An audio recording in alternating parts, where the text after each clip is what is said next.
Welcome back to The Short Game. This is a show about short video games, games that respect your time. I'm Raygan Kelly, and I'm joined this week once again by my least truant co-host, Nate Heininger.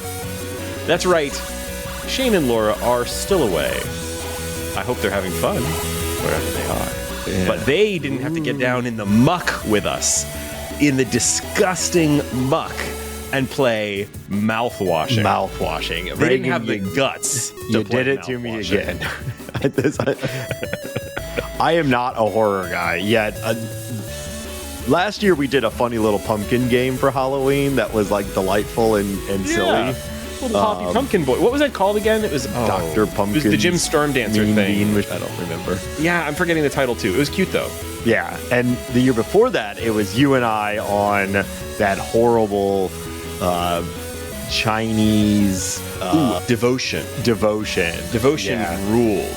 Yes. Yeah, I say horrible in in a lot of different ways. Mm-hmm. And some definitions of horrible, yes. Yeah, and here we are again. You got me playing Mouthwashing, a combination of multiple genres that are not really my thing. But you know what? I'm here to talk generally positively about this game. But yikes, what a ride. Yikes is right. Yikes. So Mouthwashing, this is one of those games that, like, you know, it's October. I'm always kind of on the lookout for, we try to get something relatively horror adjacent in at least once during the month of October. Mm-hmm. And I was, and this was just one of those things that was like bubbling up. People were talking about it. It came out in late September. Good timing. This is a short, what was it, about like 2.5, 3 hours, something like that. Yeah. Psychological horror. Took me a little bit longer, but that's... Yeah. Honestly, I think it did for me too. I played it across like 3 or 4 sittings just because I kept getting spooked and going hiding under my covers and, exactly calling for my mommy, standard horror game type thing. Mm-hmm. But this is a very sort of narrative horror game. It's not the horror sort of like survival horror approach. This is not something where there's like a whole lot of, detailed gameplay systems or anything. This is a very narrative focused, narrative forward first person game. I wouldn't call this like a walking simulator in the close, though. I it's mean, not far off. First person horror adventure game would be what I would call this. Yeah. It's adventure game, walking simulator, all those. I think you get the sense what we're talking about here. Yes. So it has a great, I think, pitch. It's just very odd and off-putting right from the get-go. And it has, I thought, an incredible trailer as well. Like, this is one of those games that's done a really good job of putting its best foot forward. It knows what's interesting about this game, and it marketed itself on it very well. This is a space horror game, so we're going to do our best not to spoil the plot. There will be a spoiler break a little later where we're going to talk through some of the actual story content, which is very interesting. And honestly, I want to talk about it because this being told in such a non-linear, I mean, I feel like I'm probably being cliche by saying this is Lynchian or whatever, but it's like, this is a non-linear and also psychological horror story. Yeah. And so it can be kind of difficult to tell at times like what's really happening. And so I really want to talk through the plot with you because there's parts of it that I want to as well, because I've really talked to no one about this game. So I'm excited to talk through it, figure out what I missed. We both completed it though. So we're ready to talk the full thing. And I think there's plenty to talk about without spoiling it. But I do think that the best part of this game, like kind of by a mile, is the story and the writing.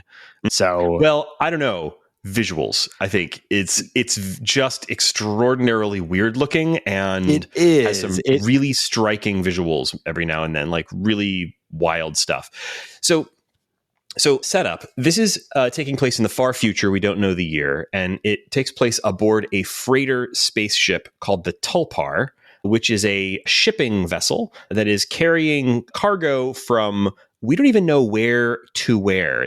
One of the interesting things about this is that this is a space game where you never see the outside of the spaceship. Like, you don't ever see like a wide shot. Here's the Tulpar drifting among the stars. You never see out of a window. There are no windows. It's very claustrophobic, even though some of the spaces are reasonably big. And so you don't even really see most of the ship. I mean, I'm have to assume that there are other parts of the ship. I mean, there are doors that are not openable, and some areas that you try to go to and they say, they're blocked off for story reasons. But for the most part, it's a very small play area. Now you're seeing this play area in different states and stages of the story and different time frames and things like that. That's part of what the nonlinear storytelling is. But what is there, like 5 rooms total? Yeah, you're really plus going some between? Vents and stuff. Yeah, so it's a horror space. It's a small space for 5 people to be spending a year plus in. Really, the only thing you learn is it's a 380 something day travel, and when you start the game, when you start the story, they're about 140 days into the travel.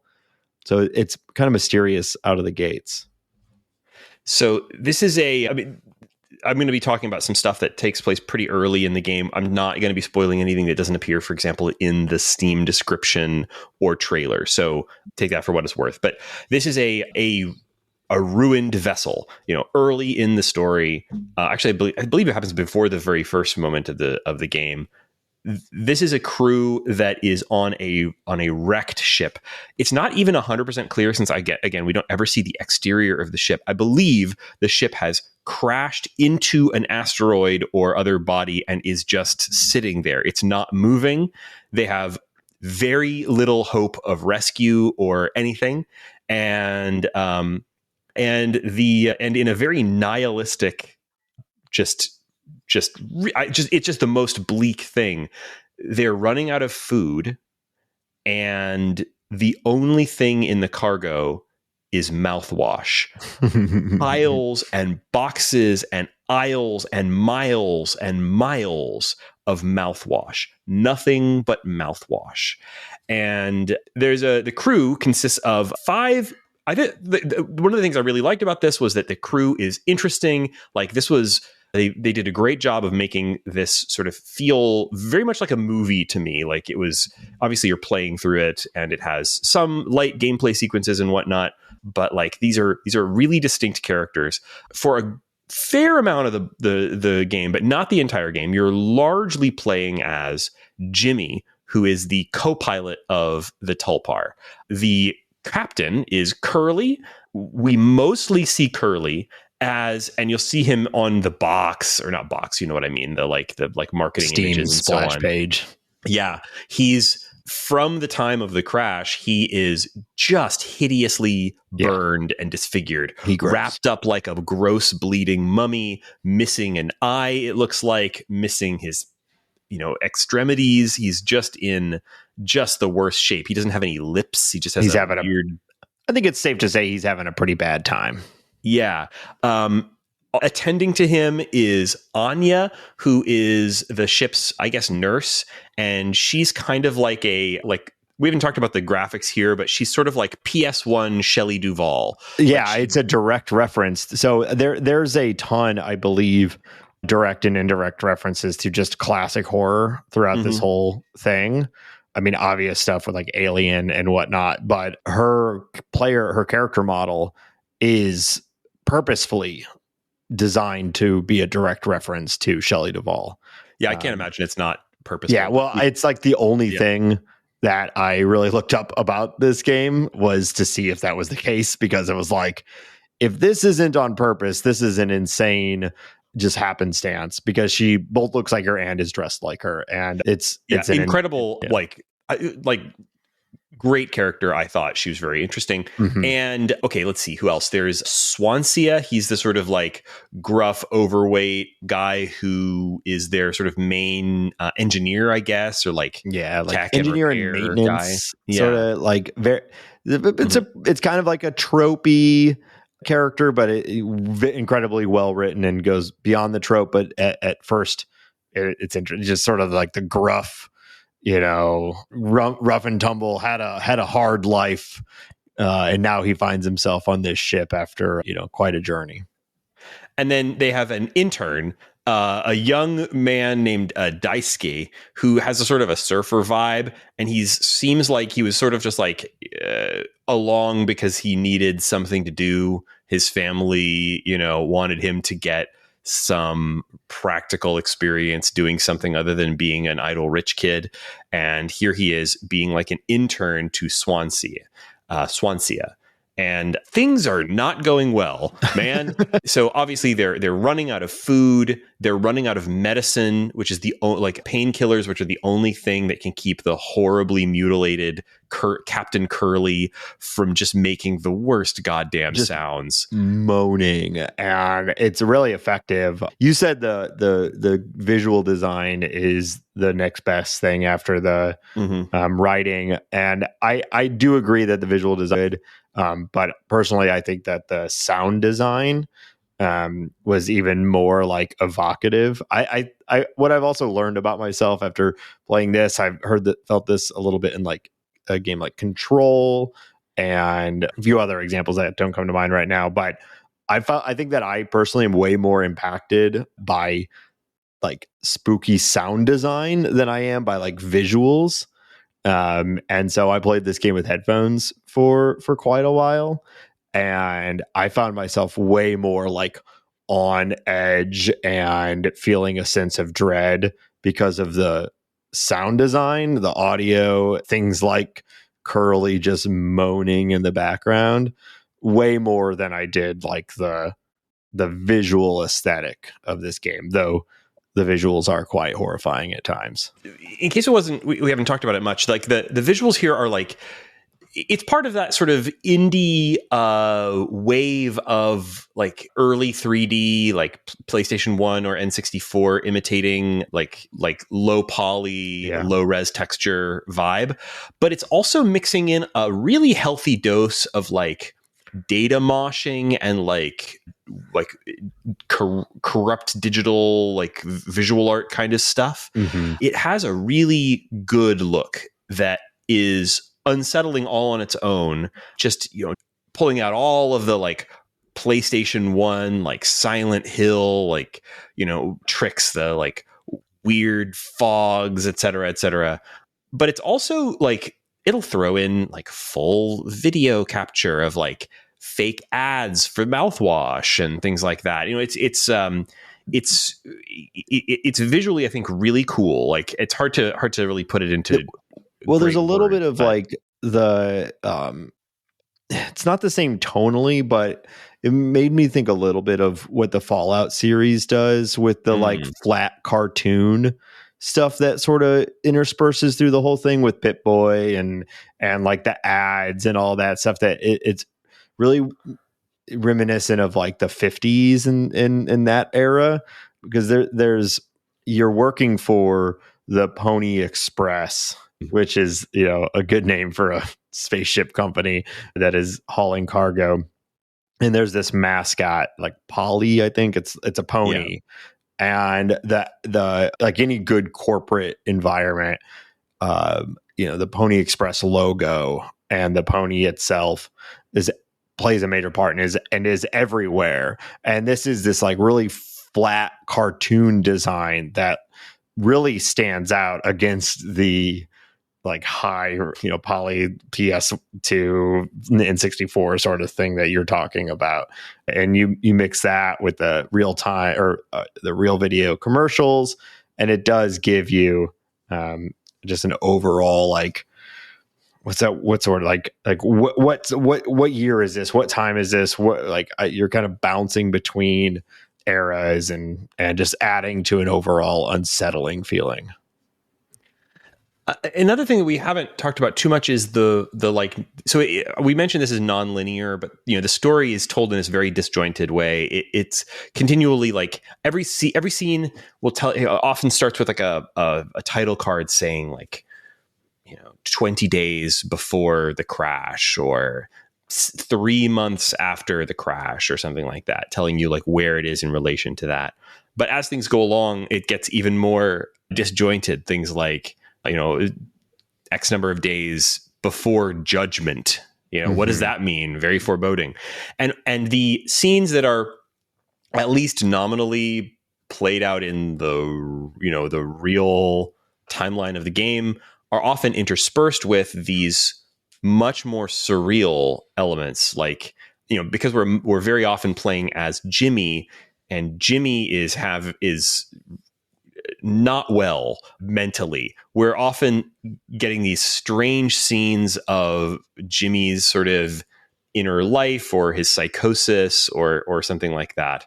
And that's where the game really throws in its like most extreme horror stuff. So certainly, it's horrifying just looking at Curly, but the poor man is just a living corpse, like just awful. But like Jimmy is seeing things like invisible horses galloping through the ghostly horses galloping through the cargo bay. Spookier than it sounds, by the way. It is, honestly. Yeah, that was quite a spooky bit.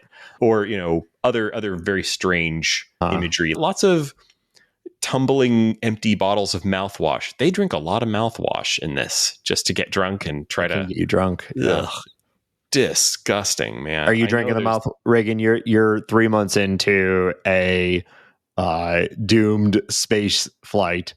Are you drinking the mouthwash? I mean, I'm going to try it probably. I'm right? Drinking the mouthwash. I'm probably drinking the mouthwash. Wow, what I'm really eating is the ship's service revolver. That's what I'm doing. I'm right there with him, man. Dark. I know. Sorry, but geez, man, it's a bleak game. It is bleak. It is very bleak. One thing I really appreciate about this game, and I would love for every walking simulator like game to adopt, is this nonlinear style, as you're putting it, or as you put it, also really lends itself to being efficient with your time. This game is, you're very often, it's like 30 days after the crash. You're there in the spaceship, things are fucked. You get a thing that says like, find Anya. She's in one of 4 spaces. You go and find her. You have some dialogue cutscene. It gives you another directive. You go and do that. And then the moment that the scene is done, it digitally glitches, something happens, maybe other weird stuff, maybe not, and you're just on to the next little vignette. So this whole game is just like you're flying through. Most of these vignette type scenes are only a few minutes at the most, and I liked that one because I struggle with walking simulators about really knowing where to go and what to do. And when it's like a wide open world, I'm often just wandering around forever. And so I liked that this did not do that to me. I was almost always kind of aware of where I needed to go. That's a really good point. It has an amazingly good pace. A lot of games like this can sometimes, especially when you've got these like surreal scenes, you can end up in this situation where it's like, well, I'm wandering around in an intestine and I don't know where to go. And how long have I been in this intestine? And, this game never really felt like that. It always felt like propelled forward.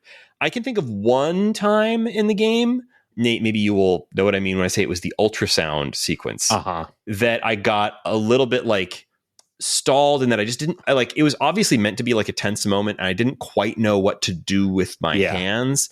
And it took me a while to figure out okay, what do I actually need to do in order to continue and progress this moment? But other than that specific instance, this game had, and I mean, other folks may have a much easier time. It was honestly, I was just missing something. It had a really propulsive plot. It was moving. Well, so that happened to me multiple times, but that's just because I'm stupid and bad at these games. So I'll talk about that also a little bit later. But overall, though, the vast majority of it, you're just flying through. And I that's what when I was really loving this game, the surreal stuff, the high weirdness and high strangeness and whatnot, a little of that goes a long way for me. But the human drama of these 5 people being stuck on this ship, one of them horribly maimed, another one maybe losing their mind, and everyone else just trying to get by and survive.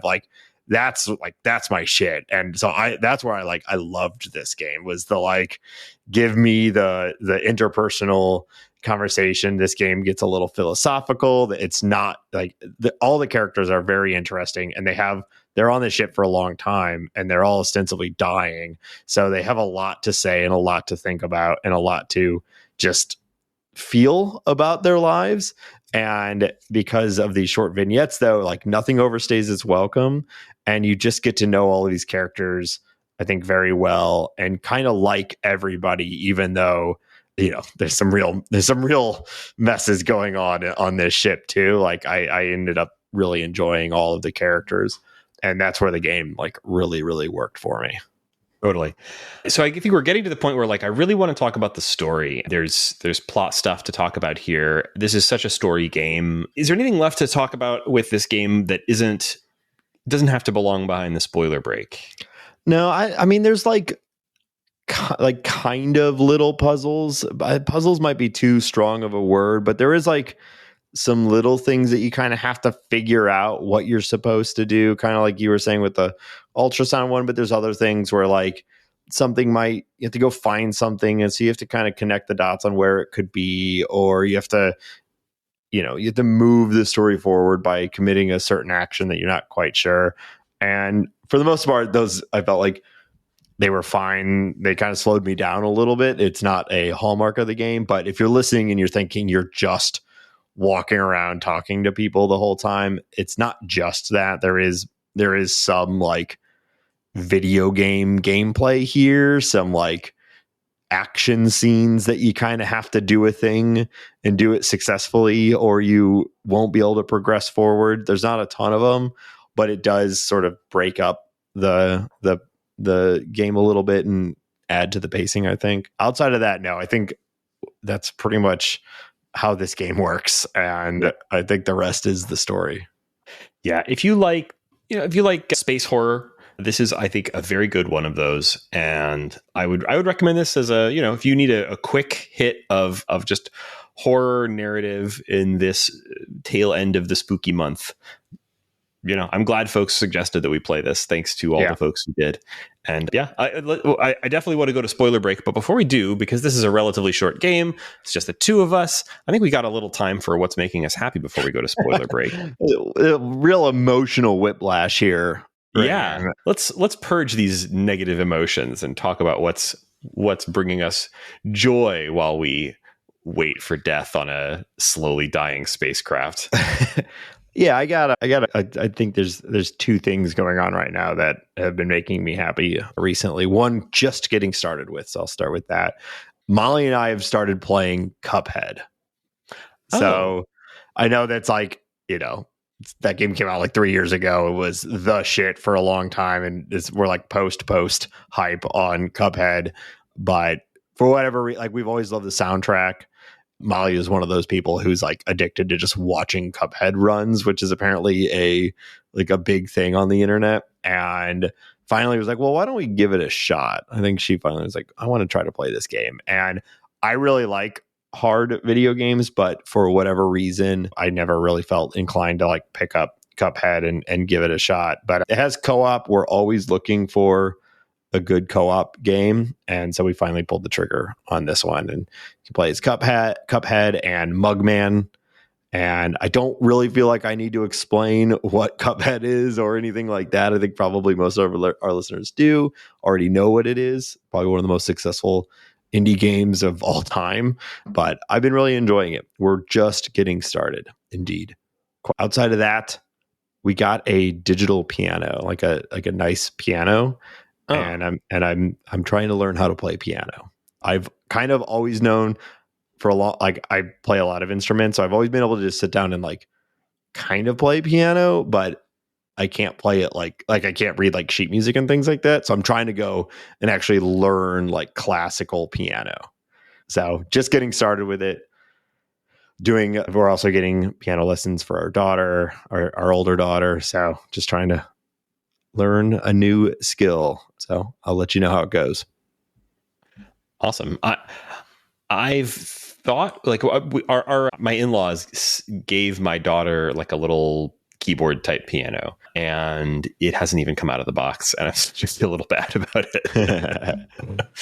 So I've played, music has been a big part of my life, and so I've got like my drum set out, my guitar out, I have like a synthesizer and stuff like that out, and the kids have always played with them. So like music is, like I said, it's always been a big part of my life. So I've tried to like pass that on, but drums and synthesizers and guitars are not great. Well, synthesizers are fun for like a 7-year-old, but you're not really learning anything about music. You're just making cool noises, which is fun. But, we were like, well, maybe we should actually start learning like actual fundamental music theory and things like that. And, their hands are still tiny, but, you can make a piano work.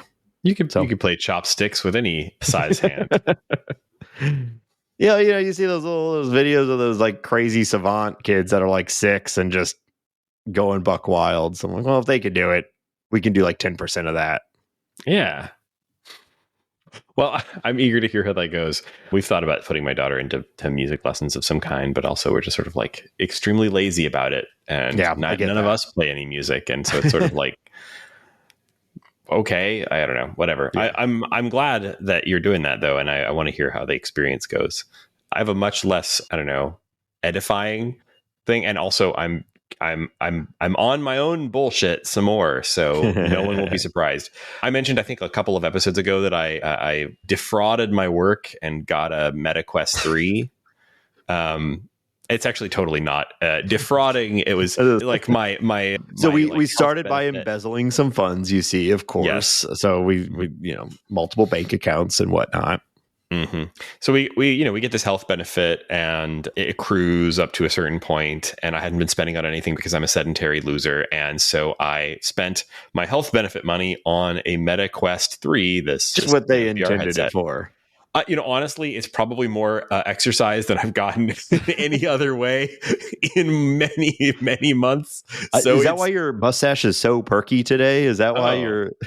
I'm just full of vim and vigor. And I've been playing a bunch of different games on it and really having a lot of fun. And I was going to recommend 2 different VR games in particular. One is just the obvious one, right? I've been playing a lot of golf games on it because... that's what you do. Ding, and I'm a golf video game. I know, right? I should probably have some kind of bell for that. And there's 2 different golf games that I've been playing on it. The really great one is a mini golf game called Walkabout Mini Golf. And anybody who's played VR probably knows about this one because it's on all the VR platforms. Not like, I mean, honestly, all this stuff is like well known within the VR community. Maybe if you're not playing VR, you don't know about it. A Walkabout Mini Golf is like an extremely good social mini golf game where you can get into a multiplayer with people. I just mostly played with Shane or by myself, but it's like very good for social multiplayer, and you play mini golf, and they've got a lot of really cleverly designed, cute, nice courses, like with, pirate island themes or space themes, or, play through a ruined cathedral on a craggy cliff, that kind of thing.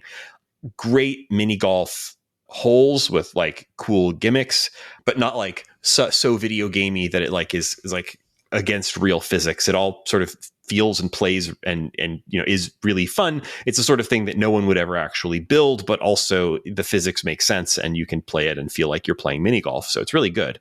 I had a lot of fun with that. And then I liked that so much, I've also been playing a little bit of something called Golf Plus, which is, to be honest, much too expensive for what it is. It seems like it's one of those things where like it's a very simulation golf thing. And I get the vibe that a lot of the people who get really into Golf Plus are people who like actually play real golf.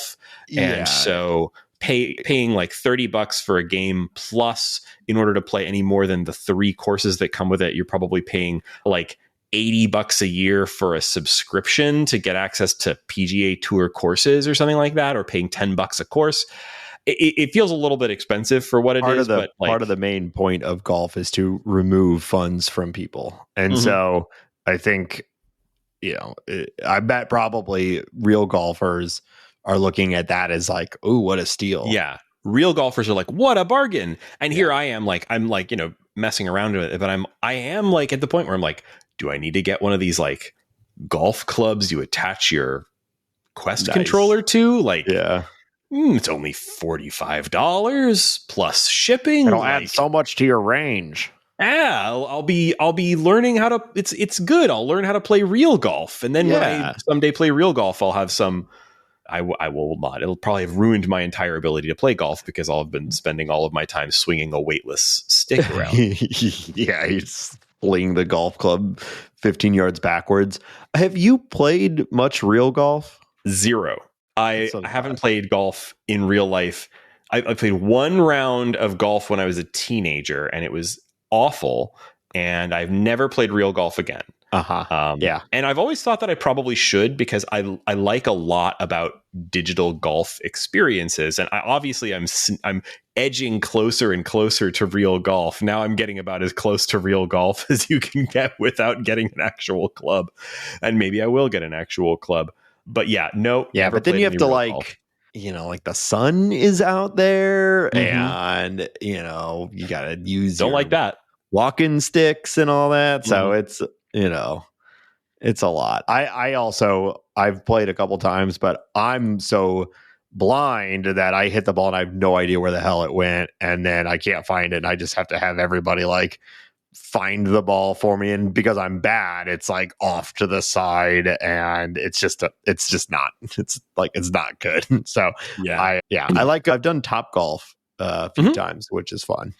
I would there's a Top Golf mode in this VR game. Of course. It's very funny. You can go to the Top Golf in Las Vegas in there and hit balls. I'm that seems wildly unnecessary though. If you're already doing part of Top Golf is video gaming golf basically. But if you're just playing a video game, then just play video game golf. You don't need the weird simulator that is Top Golf. That's pretty fun. I agree. It's very silly. There is also a mode where you're standing on a surreal platform hitting golf balls at floating targets. And I'm let's just do that. That's the Top Golf experience already. So. Yeah, I want to do it on the moon or something. Hit balls into the sun. There's one other VR game I was going to say I've been playing quite a lot of and I really liked and I wanted to recommend to folks if you happen to be able to play a VR game, and that is Pistol Whip. And it's kind of like a hybrid between Beat Saber and Super Hot.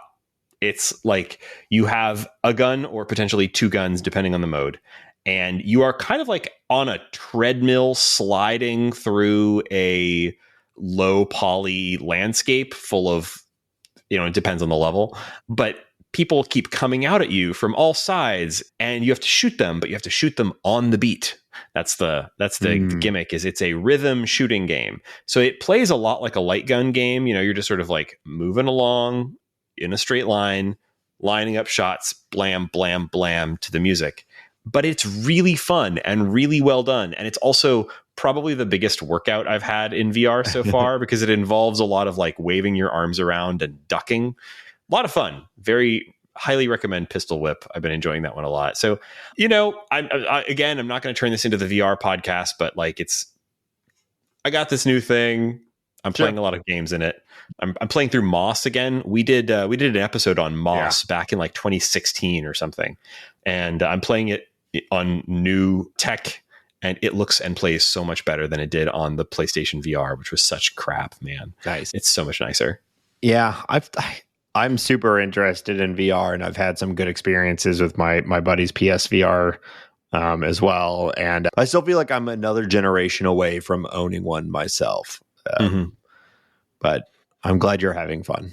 Yeah, it's interesting because I feel like the Apple Vision Pro coming out pushed the software experience on the Meta Quest headsets forward quite a bit. So Meta has good hardware, the Quest headsets are good. They just released a brand new sort of version of it called the 3S, where obviously they had the Quest 2, which was fairly popular but pretty low end. The Quest 3 came out about a little over a year ago and it was very nice, but it started at $500 and the more expensive one was $650, and it was just a little too expensive for folks. And then the thing that they did this year was they released the 3S, which is a cut down version of the 3, and you can get it for $300. and it has the same silicone and everything. It just has slightly less good lenses and some other little changes to like kind of cut it down from the 3, but it's like the cheaper version of the 3, but like similar VR experience. And they're really going at that sort of like low to mid end market, and they discontinued their high-end headset. They had the MetaQuest Pro that was like the like nicer, like I think almost $1,000 version, when it was like, when they were thinking, oh man, Apple's going to come in with their expensive high-end headset and eat our lunch in the like business market of like people buying these fancy headsets to do business meetings. Mm-hmm. And what they and Apple have realized is there is no business market for these things. Like, that doesn't exist. No one wants to spend their workday in a headset. I certainly don't. I want to spend 15 minutes to play 9 holes or whatever. But yeah, like it's interesting to see like Meta has clearly kind of realized like, well, okay, no, the high end Apple can have it because no one is doing that. Yeah. But Apple coming out with their like spatial computing and all that really did push Meta to like improve the software experience. And they on the 3s, like they've built out more multitasking features. So now if I want to play a golf game while also pulling up a browser window and playing a podcast or listening to music or something while I do the golf game or something, that's super easy and really fluid. And they added all these features for that kind of thing as a direct response to the Apple stuff. So I don't know. I think it's cool to see the competition and those two products kind of pushing each other forward. But for me, I'm certainly not going to pay $3,000 for a headset. Right. But when I get one for free from work, I'm going to have a lot of fun with it. I'd take one for free from work. Oh yeah. Steal things from work. It's good for you. So, okay, we should do a quick outro, and then we're going to talk about the story of mouthwashing. I think we got just enough time. So, thank you so much for joining us on this episode of The Short Game. You can find our show and all about it at shortgame.fm. That's the website with all the links and buttons, and you can go there and click on the thing to do the Patreon. Our patrons make this show go round. We appreciate you very, very much. And if you are a patron of this show, you get instant access to our Discord, which is where we talk about the games that we're playing. We talk about episodes that are upcoming. It's a great place to give us suggestions. Almost everything we play on the show comes up as a suggestion from our listeners. Many of those come directly through the Discord. It's a good online hang. It's not super busy, but it's also not dead. It's a really great place to hang out and talk about the kinds of games that we like. And we would encourage you to join us there.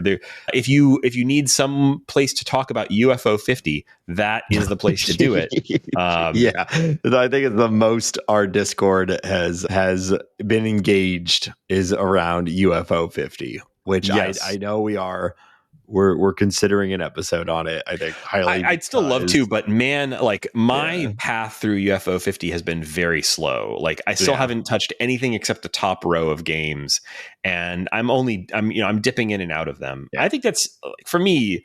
I think UFO 50 is a long haul, long tail, like. I hope the captain of your long haul journey through UFO 50 doesn't get maimed in an accident. God. Well, anyway, listeners, thank you so much for joining us. And here it is, your spoiler break.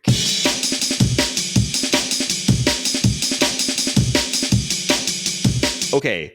I'm going to do my best to summarize the story, and you tell me where So this was one of those stories that like requires some interpretation because some of it is told through flashbacks that are incomplete or psychotic hallucination sequences. Long haul. They're told, or Curly, the captain, is told via fax fairly early in the journey that this will be the final journey of the Tulpar, that they are all out of a job as soon as they get where they're going. And this is following a discussion between Jimmy and Curly where Curly talks about how he wants to move on from shipping. He's sort of feels like he's reached the pinnacle of his career and he wants to move on to something else that will provide him more of a challenge and more area for growth. And he's got enough savings to do that. And he seems like he's got a path forward. And so the end of the Tulpar is not really a problem for him and maybe even a little freeing. Whereas for Jimmy and everyone else on board, this is a disaster. They are, working class people who don't have the kind of flexibility. Like, this is going to be a major problem for all of them. And most especially for Anya, who we find out is pregnant. And it's heavily implied through her interactions with other characters that she is pregnant with Jimmy's baby and that it was sexual assault or rape. Did you pick? Was it? I didn't catch as much the sexual assault or rape part of it, though, considering the story and just this genre, like that would. I mean, there was a lot. It was mostly implied through little stuff, like things that, like, she was very uncomfortable being around him and flinched when he was around.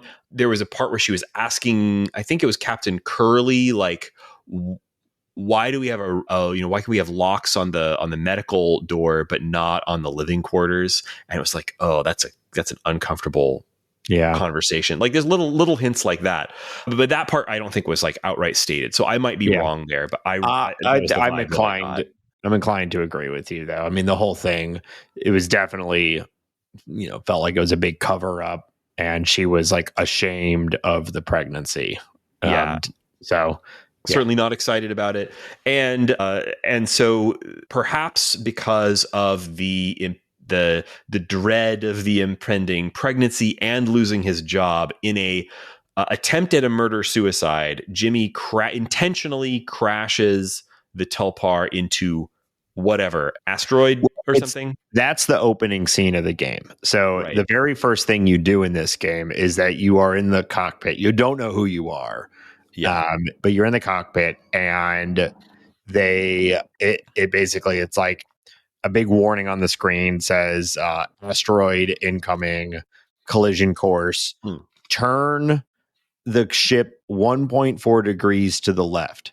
And then that's when you gain control of the character, and the only action you can take is to grab the joystick or whatever, pilot stick, and turn to the right. It's the only thing you do is turn right.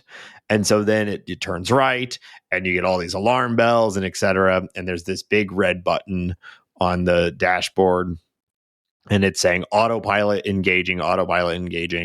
And the only thing you can do is find a key in a nearby closet, unlock the red button, and deactivate the autopilot. And then it's a big countdown. There's some surreal imagery where you are walking through the hallways, and the little pony from the Pony Express is fucking with you, and then it's a huge impact, and then it cuts forward to like 1 month after the crash or something like that, and the ship is totally destroyed. Which we didn't. One thing that was pretty striking from a design element of this game that we probably could have said in the first before the spoiler, but whatever. The foam thing I thought was really about the foam. Is a really cool thing, a really cool like space idea, and something that led to making a very unique environment, which is basically that the ship's sort of self-defense is that whenever there's breaches in the hull, it fills them with foam. And this ship is supposedly so wrecked that the foam is just filled up like most of the ship, blocking off hallways, blocking off access to rooms that you can go into before the explosion and whatnot. And like the foam is a problem in different areas. It's like kind of a plot device, this, and I just thought that was a really cool little sci-fi thing that they sort of baked in through the whole thing. Yeah, I agree.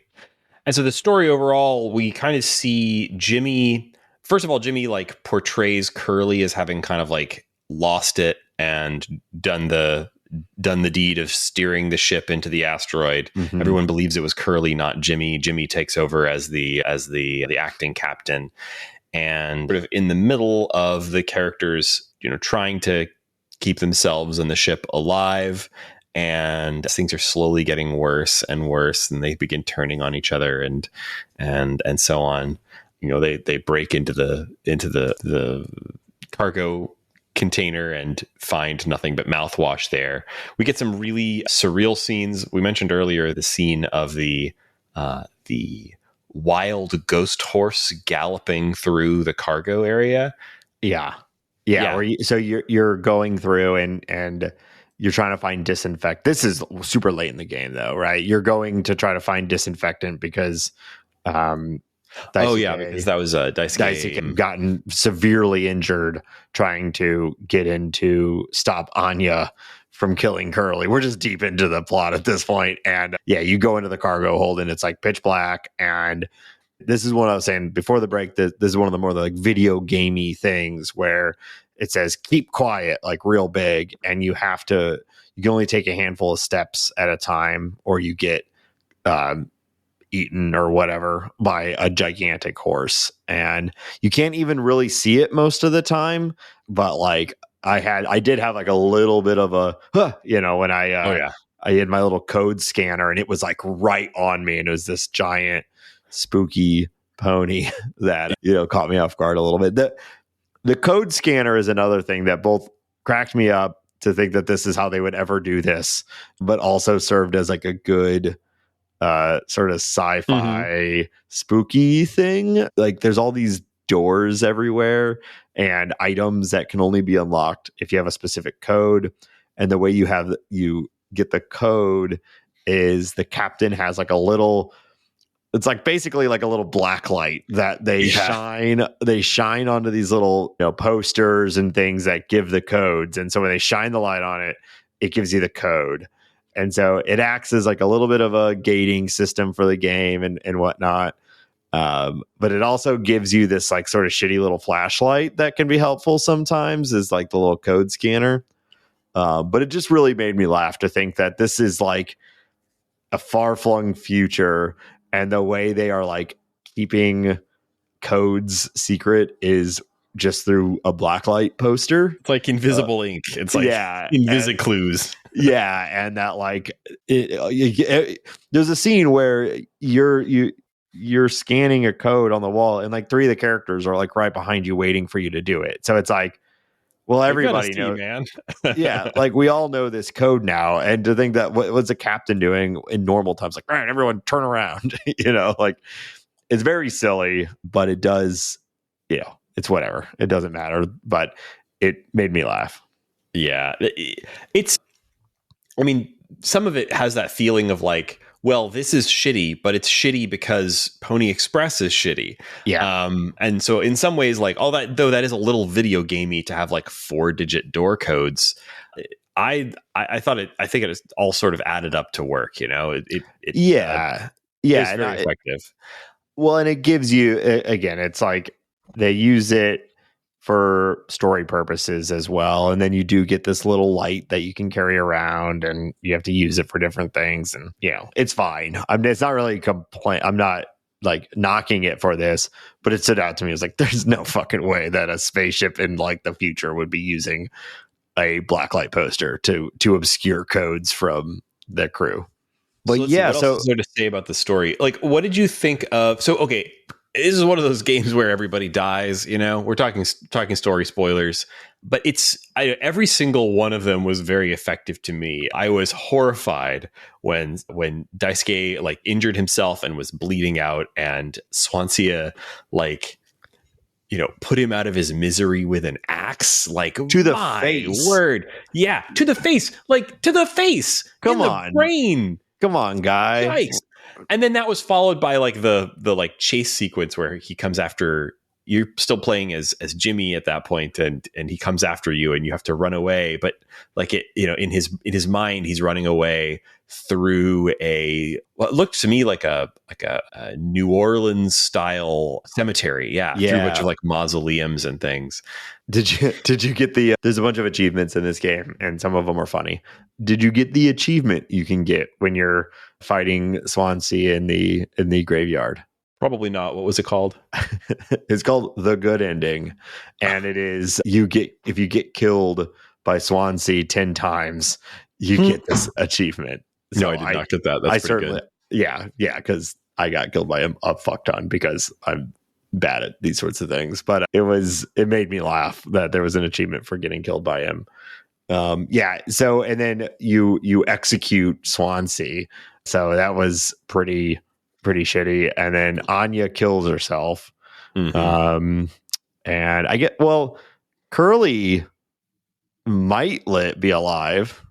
Yeah. So there's a weird theme in all of this of taking responsibility.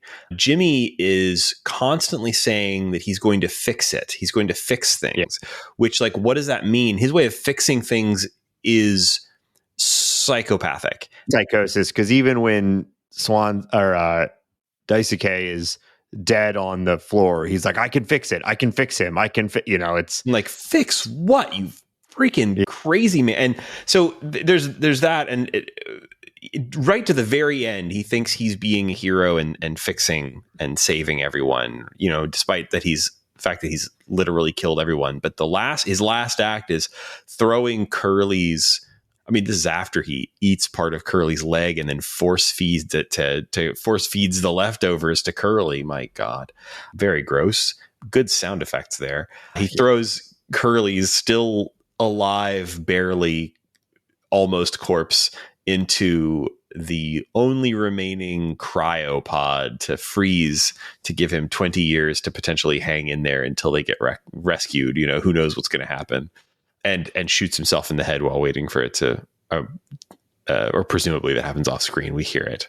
So I thought it was interesting. We learn pretty far into the game that Swansea has known about this cryopod being available, and it's kind of one of the inciting incidents for the end of the game, and Jimmy really going off the rails and killing Swansea. Swansea's trying to explain that he wasn't just keeping it for himself. I don't know if it's hard to say if that's true or not. It is very strange. I think he was keeping it for, he was so protective of Daisuke through the whole thing. Yeah. He was annoyed by Daisuke as a, like, incompetent intern, but, like, really very protective of him. And I think he was either saving it for him or Anya, considering Anya was pregnant, although I'm not sure that's common knowledge. So that's how I read it. Like, at first it's like, oh, he's, before you learn more about him, before you get the really, I thought, incredible monologue by Swansea after, when he's talking about how he, was an addict and everything, and, how he's tried to turn his life around, but even still, in retrospect, the best days of his life were when he was on a bender, and sort of like, it's very, that's what I was saying. It's like the writing is so good. It's a very compelling storyline of someone, what we're led to believe is that he did turn his life around. He got a wife, kids, bought a house, did all that stuff.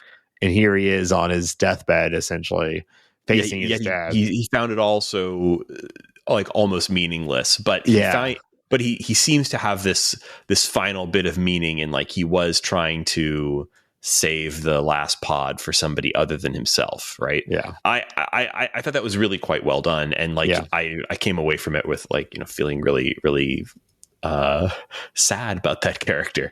Well, that's what I'm saying. Like, you kind of like everybody. Except for Jimmy, for Fuck Jimmy for obvious reasons, but like all, they're all portrayed as flawed people, but like not flawed to where you're like they deserve to die or anything. Like you are saddened by all of it. Even Curly, who, I think is maybe pompous, but like whatever, doesn't. But like there's that interaction. I don't remember the exact wording or anything, but there's that interaction when Curly kind of realizes what's going on and he goes into the cockpit to try to save everyone, but he doesn't accuse Jimmy. He's just like, I'll take care of it, Yeah. Well, I think that's part of what Jimmy is trying to do, is that, so I got the relationship, I guess, is that because they're like the same age, you really only see Curly unmaimed, like I think only once or twice. And he's a younger guy also. I get the sense that they're like in their 30s, maybe a little older than that, but they, the clunky PS2, PS1 era, images made me think they're probably in their 30s. And I think that like Curly his whole thing was like, I'll do it. I'll be the one to take responsibility. And I think that they are long-term friends. And so Jimmy in his psychosis is like trying to be like Curly and be like the guy that he's looked up to some degree and like take care of things, but he's a shit, and so it means like killing people and doing all this nonsense. Yeah. So I'm not sure what else there is to talk about the story. Like, there's some great bits that are mostly the gameplay was mostly in the surreal bits. Like, I had that problem with trying to figure out, I'm supposed to find, I don't know, a skeletal horse using the why in the massive uterus while you with the ultrasound machine, things like that. I'm sure there is. I'm sure if we ask the developers, if we ask the writers, there's something there where it's like the uterus is a representation of the, capitalism. And, so like there's probably. Yeah. Well, I mean, that's not too hard to he's distressed about Anya's pregnancy. And so the skeletal horse, which is, his it's all tied into the Pony Express and his et cetera, et cetera. But yeah, like it's all, it's just freaky shit to show on screen and to some degree. And so I that stuff is fine. That's where I'm like, I said it before, but a little bit goes a long way for me on that sort of thing where I'm just like, I don't want to use this ultrasound to look for horse bones in this giant uterus. Like, find the horse bones 3 times before it advances the plot. Yeah, it was a little much for me too. I saw a lot of some of the only negative reviews I saw of this were folks who I think kind of bounced off of those moments. I only really had trouble with one of them. The rest of them, by and large, I thought were very cool. And I don't think it was necessarily a problem with that one. It's just the random luck of the draw of like, I had a little more trouble with that one, whereas the others I happened to be fine. I think it's your mileage may vary. It's going to come, it depends on. I briefly, when I was trying to figure out what was going on with the ultrasound, I was like, oh no, he's going to try to get the baby from dead Anya and put it in the cryo pod. Oh God. Yeah. So I was really glad when I was wrong. Yeah, that would have been bleak and gross. That would have been awful. But I mean, that's a sort of shit this type of game, would that have been that out of scope for most of what we saw in this game? No, indeed. Yeah, that would have been exactly this kind of thing. So yeah, I did want to ask, so I don't know if there's an answer to this or if there's, it's just sort of part of the part of what you get in a game like this is you just have to assume they're losing their mind. But like, I couldn't tell was Jimmy like, what is going on with like, is it just like a stress breakdown, or was there any clues to like, where did all like the absolute full vision hallucinations, like full on being transferred into other places in his mind, all of that, like, was it just like a reaction from the stress of losing his job and finding out the woman that he may have assaulted is pregnant, or was there something else going on? Like in it, like, I don't know. I think it was all of that plus the fact that he was stuck on this ship for 3 months. I don't know that he was like having these full on hallucinations when he initially piloted the ship into the asteroid. I think that was a relatively lucid suicidal murderer. No, because the very first thing is he walks out, like, you set the ship to run into the asteroid and he turns around and you go through the hallways and the little pony is showing up. That's and true. Like following you around. So I was just like, so was it the psychosis that made him do that? Was there some sort of like space madness sort of thing going on here? I don't know if we have an answer for any of that. But yeah, you're right. He did, assuming that's a, like, I don't know if the word diegetic applies here, but like assuming that's like a a real memory and not a real memory, a real hallucination that he was having in that moment, as opposed to like artistic license with the storytelling.